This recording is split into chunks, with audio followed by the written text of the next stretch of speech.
In the global race between injections and infections, millions have now been vaccinated against the COVID virus. In China, where it first appeared, more than 20 vaccines are in production, several approved and now being sent abroad.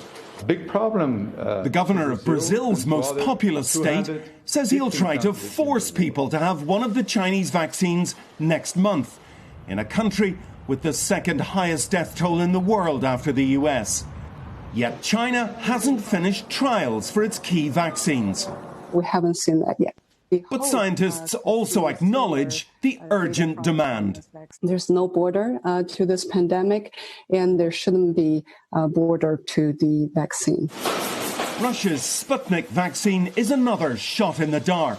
Its final clinical trial results still unpublished. It doesn't mean that the vaccines are unsafe. And I would argue that to make that assumption is a terrible mistake. But many Russians are skeptical. I think it's dangerous. I'm scared of this very much. And maybe I'll take it, yeah, why not? Yet the European vaccine maker, AstraZeneca, has signed a deal with Russia to develop vaccines. The Pfizer vaccine, which needs ultra-cold storage, may never reach the poorest parts of the world.